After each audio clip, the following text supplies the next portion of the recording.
नमस्कार दोस्तांनो, स्वागत आहे तुमचं आपल्या एका नवीन आणि इंटरेस्टिंग व्हिडिओमध्ये। तर मित्रांनो, या व्हिडिओमध्ये आपण मॅच नंबर 40 म्हणजे दिल्ली कॅपिटल विरुद्ध गुजरात टायटन्स ही मॅच होणार आहे। त्या मॅचसाठी आपण या व्हिडिओमध्ये दोन्ही टीमांची प्लेइंग 11 त्याचबरोबर मित्रांनो मॅच डिटेल्स व मित्रांनो काही प्रेडिक्शन करणार आहोत।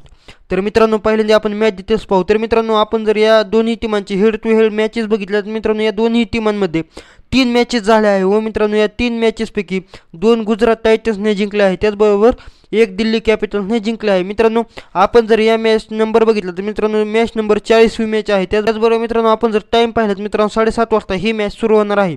त्याचबरोबर मित्रांनो, अरुण जेटली या स्टेडियमवर ही मॅच आहे, दिल्लीच्या होम ग्राउंडवर ही मॅच आहे।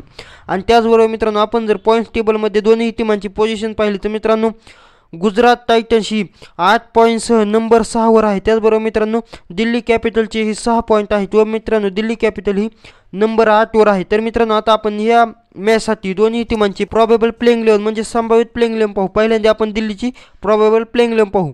तर मित्रांनो, दिल्लीकडून ओपनिंग येणारा पृथ्वी शॉ त्याचबरोबर डेव्हिड वॉर्नर। पृथ्वी शॉचा फॉर्म जबरदस्त आहे, परंतु मित्रांनो पृथ्वी शॉ 30 ते 40 रन करून आउट होत आहे। परंतु अशी आशा आहे की या मॅचमध्ये पृथ्वी शॉ जबरदस्त असा परफॉर्मन्स करेल।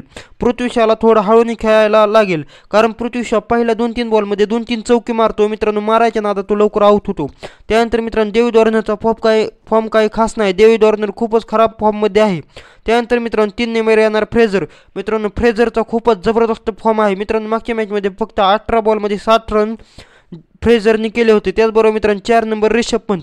मित्रांनो ऋषभ पंतला वर यायला पाहिजे। मित्रांनो ऋषभ पंत मागच्या मॅचमध्ये 6 नंबर आला होता, परंतु मित्रांनो ऋषभ पंतला 4 नंबर यायला हवे, कारण मित्रांनो ऋषभ पंत खाली आल्यामुळे ऋषभ पंतचा स्ट्राईक रेट हा कमी राहतो। आणि मित्रांनो दिल्लीचा नंबर 1 बॅट्समॅन हा ऋषभ पंत आहे, म्हणून ऋषभ पंत जितकी जास्त बॉल खेळेल तितका दिल्लीलाच फायदा होईल। त्यानंतर मित्रांनो आपण जर पाहिलं तर 5 नंबर येणार ट्रिस्टन थप्स। मित्रांनो थप्स ही जबरदस्त असा बॅट्समॅन व फिनिशर आहे व त्याचबरोबर विकेट कीपर आहे। त्यानंतर मित्रांनो अभिषेक पोरेल व ललित यादव। मित्रांनो अभिषेक पोरेल आणि ललित यादव दोघे जबरदस्त असे हिटर आहेत। त्यानंतर मित्रांनो आपण जर पाहिलं तर अक्षर पटेल, त्यानंतर मित्रांनो एनरिक नॉर्जे, कुलदीप यादव व मुकेश कुमार। मित्रांनो कुलदीप यादव जबरदस्त अशी बॉलिंग करीत आहे, त्याचबरोबर नॉर्जेची खूप खराब बॉलिंग चालली आहे व मुकेश कुमार ही मीडियम बॉलिंग करीत आहे। परंतु मित्रांनो कुलदीप यादव आणि अक्षर पटेलची जबरदस्त अशी बॉलिंग हे दोघेही स्पिनर करत आहेत। तर मित्रांनो ही होती दिल्ली कॅपिटलची या मॅचसाठी प्रोबेबल प्लेइंग 11। तर आता आपण गुजरात टायटन्सची या मॅचसाठी प्रोबेबल प्लेइंग 11 पाहू।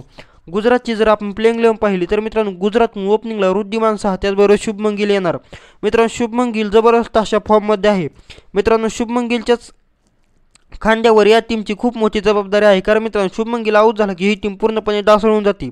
त्याचबरोबर वृद्धिमान साहा खूप चांगल्या फॉर्ममध्ये नाही, परंतु मित्रांनो वृद्धिमान साहा असा एक बॅट्समॅन आहे की तो जर चालला तर तो त्याच्या जीवावर पूर्ण एक मॅच जिंकून देऊ शकतो। त्यानंतर मित्रांनो आपण जर 3 नंबर पाहिलं तर साई सुदर्शन। मित्रांनो साई सुदर्शन 3 नंबर खूपच मोलाची कामगिरी करतो, कारण मित्रांनो साई सुदर्शन जबरदस्त अशी पारी खेळतो। मित्रांनो तो डिफेन्स करतो, जबरदस्त अशी पारी खेळतो, लवकर विकेट पडून देत नाही। त्याचबरोबर मित्रांनो 4 नंबर डेव्हिड मिलर। मित्रांनो डेव्हिड मिलर जबरदस्त अशी हिटिंग करतो। त्याचबरोबर मित्रांनो त्यानंतर ओमर जाई। मित्रांनो ओमर जाई जर आपण बघितलं मित्रांनो हार्दिक पांड्याच्या रिप्लेसमेंटमध्ये ओमर जाईचे नाव आहे। मित्रांनो ओमर जाई थोडीशी फास्ट बॉलिंग करतो, त्याचबरोबर मित्रांनो जबरदस्त अशी हिटिंग आणि बॅटिंग ही जबरदस्त करतो। त्याचबरोबर मित्रांनो जर आता गुजरातचे फिनिशर पाहिले तर मित्रांनो राहुल तेवटिया आणि शाहरुख खान दोघे जबरदस्त अशा फॉर्ममध्ये आहेत व दोघे जबरदस्त असे हिटर आहेत। त्यानंतर मित्रांनो आता आपण जर गुजरातची बॉलिंग बघितली मित्रांनो साई किशोर ही जबरदस्त असा स्पिनर आहे व मित्रांनो त्याचबरोबर नूर अहमद। मित्रांनो हे दोघे जबरदस्त अशी स्पिनिंग बॉलिंग करते। त्याचबरोबर त्यानंतर मित्रांनो मोहित शर्मा। मित्रांनो मोहित शर्मा ही जबरदस्त असा बॉलर आहे। त्यानंतर मित्रांनो आपण जर पाहिलं तर मित्रांनो त्यानंतर येणार राशिद खान। मित्रांनो राशिद खान तर तुम्हाला माहितीच आहे। तर मित्रांनो ही होती गुजरात टायटन्सची या मॅचसाठी प्लेइंग 11। मित्रांनो आता आपण या मॅचसाठी दोन्ही टीमांचे